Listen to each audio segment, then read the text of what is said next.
राधे राधे। वैदिक ज्योतिष च्यानलमा यहाँहरू सबैलाई स्वागत छ। म माधव प्रसाद घिमिरे। आउनुहोस्, अब हाम्रो ज्योतिषको सिक्ने सिलसिला जारी नै छ र यही सन्दर्भमा मैले आज यहाँहरूलाई एउटा नयाँ विषय जो कि होरा कुण्डलीको बारेमा केही जानकारी लिएर आएको छु र मलाई आशा छ यहाँ मैले होरा कुण्डलीसँग सम्बन्धित जति पनि जानकारी यहाँहरू समक्ष मैले राख्ने छु यी सबै कुराहरूलाई तपाईले मेरो यो भिडियोको मार्फत हेरिसकेपछि आफ्नो होरा कुण्डलीबाट तपाईले धेरै कुराहरूको अनुमान सजिलै लगाउन सक्नुहुनेछ भन्ने पनि आशा लिएको छु। त सुरु गरौँ होरा कुण्डली विचार।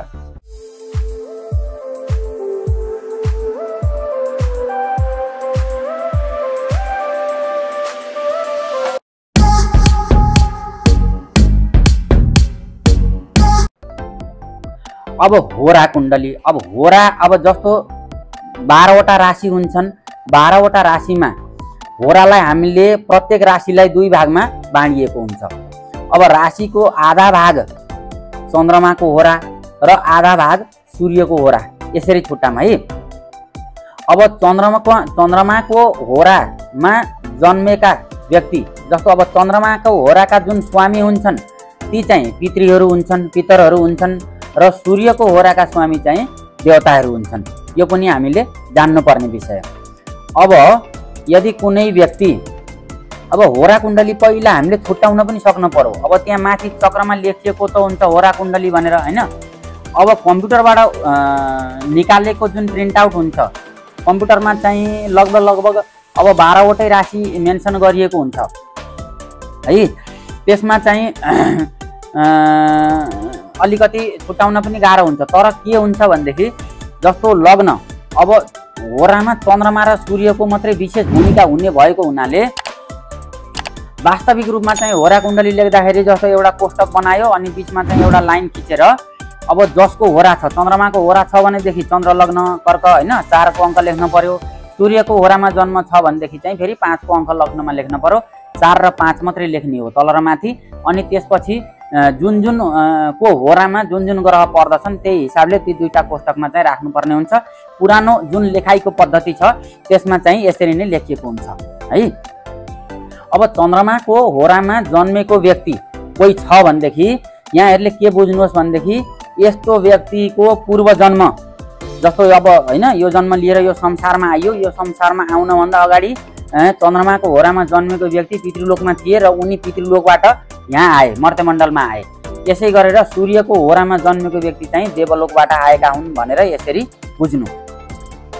र जन्म लग्नमा अब यदि सूर्यको होरा छ कसैको भनेदेखि यस्ता मान्छेको बाल्यकाल जुन छ त्यो अलिकति अभावमा बित्ने हुन्छ र यस्ता जातकले जीवनमा जति पनि उन्नति प्रगति गर्लान्, पछि गएर जे पनि प्राप्त गर्लान्, सफलताको शिखर चढ्लान्, धन टन्न कमाउलान्, त्यो सम्पूर्ण कुराहरू आफ्नै सो पौरुषले, सो मेहनतले र आफ्नै बुद्धि विवेकले बलले यस्ता जातकले प्राप्त गर्दछन् र बुढेसकालमा गएर सुखी जीवन जिउने हुन्छन्। आनन्दको बास यस्ता जातकहरूको हुन्छ।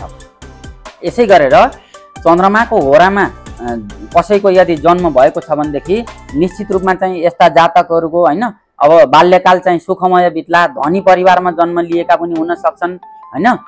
बाल्यकाल सुखले बित्छ तर मध्यमकाल, जीवनको जुन मध्यमकाल छ त्यो चाहिँ सम अर्थात् न्युट्रल अवस्था, तटस्थ अवस्थामा चाहिँ बित्छ। धेरै चाहेर ठुलो उन्नति झ्याप नहोला तर साह्रै अवनति अथवा खस्केर जाने पनि हुँदैन र फेरि पछि गएर वृद्धावस्थामा गएर फेरि यस्ता जातकहरू धनीमानी पक्कै पनि हुन्छन् र सुखी जीवन पनि जिउने हुन्छन्। अब विषम राशिमा प्रथम होरा सूर्यको र द्वितीय होरा चन्द्रमाको हुन्छ। अब यहाँ प्रथम र द्वितीयलाई हामीले कसरी छुट्याउने त भन्दा अब जस्तो 15 विषम राशिमा 15 डिग्रीसम्म सूर्यको होरा र 15 डिग्री पछिको 30 डिग्रीसम्मको जुन ग्रहको छ अंश त्यो चाहिँ चन्द्रमाको होरामा पर्दछ त्यो ग्रह है। अब यसमा पनि अर्को के छ भनेदेखि सूर्यको होरामा कुनै पुरुष ग्रह भनेको सूर्य, मङ्गल, गुरु हैन, यी पुरुष ग्रह हुन्। बुध र शनि नपुंसक ग्रह हुन्। चन्द्रमा र शुक्र फेरि स्त्री ग्रह हुन्। यो पनि जान्नु पर्दछ ग्रहको चाहिँ हैन त्यो पुरुष अथवा स्त्री। त सूर्यको होरामा पुरुष ग्रह सूर्य मङ्गल गुरु विशेष बलवान र शुभ फलदायी दिने हुन्छन्। यसै गरेर चन्द्रमाको होरामा स्त्री ग्रह चन्द्रमा र शुक्र विशेष गरेर शुभ फलदायी र विशेष बलवान हुन्छन्। र कुण्डलीमा राशिको पूर्वार्धको सूर्य शुभ हुन्छ हैन। जस्तो 0 डिग्रीदेखि लिएर 15 डिग्रीसम्मको चाहिँ सूर्य शुभ हुन्छ, बलवान पनि हुन्छ। र 15 देखि लिएर 30 डिग्रीसम्मको सूर्य फेरि शुभ हुँदैन, त्यसलाई चाहिँ अशुभ मानिएको छ होराको विचार गर्दाखेरि।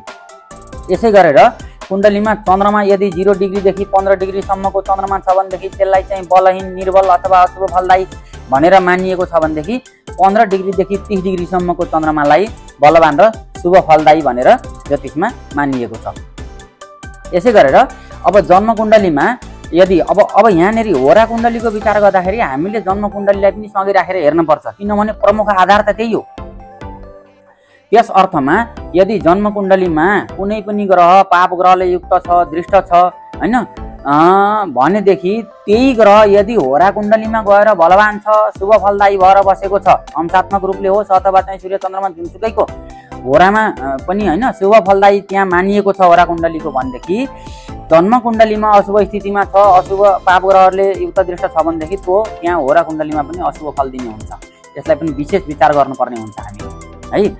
अब होरा कुण्डलीमा होरा लग्नमा यदि बुध र गुरु एउटै भावमा उपस्थित छन्, चाहे त्यो सूर्यको होरामा होस् या चन्द्रमाको होरामा होस्, बुध र गुरु एउटै भावमा छन् भनेदेखि त्यो उपस्थितिलाई विशेष शुभ फलदायी र चाहिँ राम्रो मानिएको छ होरा शास्त्रमा अनुसार है।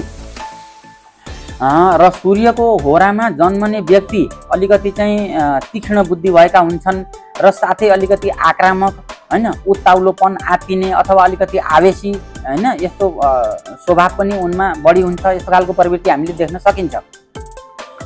तर चन्द्र होरामा यदि कुनै व्यक्ति जन्मेको छ भनेदेखि त्यस्ता व्यक्तिहरू सौम्य हुन्छन्, मिलनसार हुन्छन् हैन, कोमल स्वभावका हुन्छन् र नम्र बाणी व्यवहार यस्ता व्यक्तिहरूको हामीले देख्न सकिन्छ। यहाँहरूलाई होरा कुण्डली सम्बन्धी मैले जति पनि यो भिडियोमा जानकारी दिएँ यहाँहरूलाई कस्तो लाग्यो? अब जानकारी राम्रो लागेको खण्डमा यहाँहरूले भिडियो हेरेर हैन आफ्ना सल्लाह सुझाव र प्रतिक्रिया पनि कमेन्ट बक्समा दिँदै गर्नुहोला र समय समयमा लाइक शेयर सब्स्क्राइब पनि गर्दै गर्नुहोला। यहाँहरूका लागि होरासँग सम्बन्धित अरू पनि विषयहरू लिएर म फेरि भविष्यमा कुनै समयमा उपस्थित यसरी नै तपाईहरु सामु हुने नै छु। तबसम्मको लागि मलाई आज्ञा दिनुहोस्। राधे।